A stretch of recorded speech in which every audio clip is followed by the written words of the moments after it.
तो चलिए दोस्तों, अब हम यहाँ पर देखते हैं अंतरिक्ष कार्यक्रम। तो सबसे पहला प्रश्न है यहाँ पर, भारतीय अंतरिक्ष कार्यक्रम किसके द्वारा शुरू किया गया था? तो भारतीय अंतरिक्ष कार्यक्रम विक्रम साराभाई के द्वारा शुरू किया गया था। अगला प्रश्न है यहाँ पर, भारत में सर्वप्रथम किस उपग्रह का प्रक्षेपण किया गया था? तो देखिए, भारत में सर्वप्रथम जिस उपग्रह का प्रक्षेपण किया गया था वह था आर्यभट्ट। ठीक है। अगला प्रश्न है यहाँ पर, प्रश्न नंबर 3, किस वर्ष में भारत ने अपना पहला सैटेलाइट लॉन्च किया था? तो भारत ने अपना पहला सैटेलाइट 1975 में लॉन्च किया था। अगला प्रश्न है यहाँ पर, पृथ्वी के केंद्र से 36,000 किलोमीटर ऊपर भूमध्य रेखा के चारों ओर परिक्रमा करने वाला उपग्रह कहलाता है? भूतुल्यकालिक उपग्रह कहलाता है। इस प्रश्न का सही जवाब हो जाएगा ऑप्शन नंबर बी, भूतुल्यकालिक।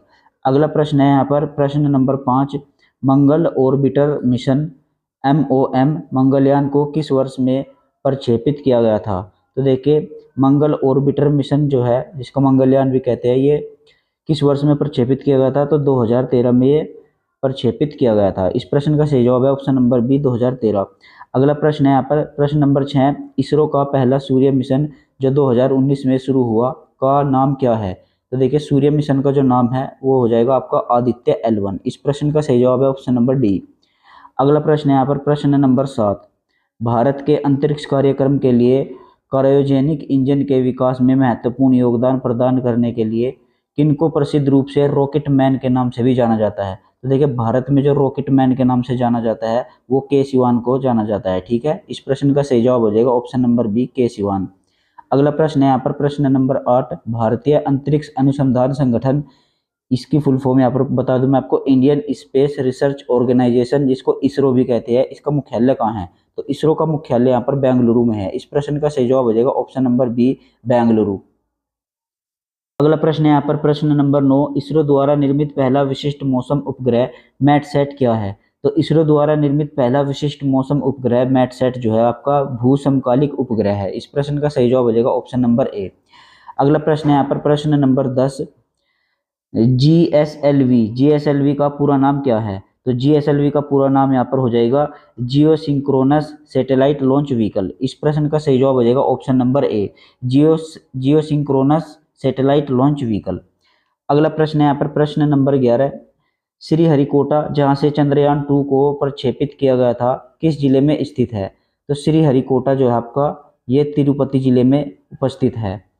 अगला प्रश्न है यहाँ पर, प्रश्न नंबर 12, भारतीय अंतरिक्ष अनुसंधान संगठन यानी इसरो ने वर्ष खालिस्तान में भारत के पहले मानव युक्त अंतरिक्ष मिशन को शुरू करने का लक्ष्य निर्धारित किया है।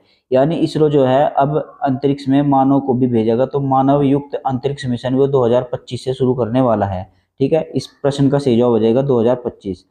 अगला प्रश्न यहाँ पर, प्रश्न नंबर 13, आदित्य L1 सूर्य का अध्ययन करने हेतु भारत का पहला मिशन है, इसमें L1 का क्या अभिप्राय है? तो देखिए, L1 का जो अभिप्राय है वो हो जाएगा लैग्रेंगियन पॉइंट 1। ठीक है। तो इस प्रश्न का सही जवाब हो जाएगा ऑप्शन नंबर बी, लैग्रेंगियन पॉइंट 1। ठीक है। अगला प्रश्न है यहाँ पर, प्रश्न नंबर 14, भारत की पहली नियोजित मानव युक्त अंतरिक्ष उड़ान का क्या नाम है? तो भारत की पहली नियोजित मानव युक्त अंतरिक्ष उड़ान, यानी जिसमें मानव भी बैठा था, वो अंतरिक्ष उड़ान क्या है? तो इस प्रश्न का सही जवाब हो जाएगा ऑप्शन नंबर डी, गगनयान। ठीक है। अगला प्रश्न है यहाँ पर, प्रश्न नंबर 15, चंद्रयान 2 के रोवर प्रज्ञान की विद्युत शक्ति उत्पादन क्षमता कितनी है? तो चंद्रयान 2 जो था उसकी रोवर प्रज्ञान की जो विद्युत शक्ति थी वो थी आपकी 50 वाट। ठीक है। तो इस प्रश्न का सही जवाब हो जाएगा ऑप्शन नंबर ए, 50 वाट।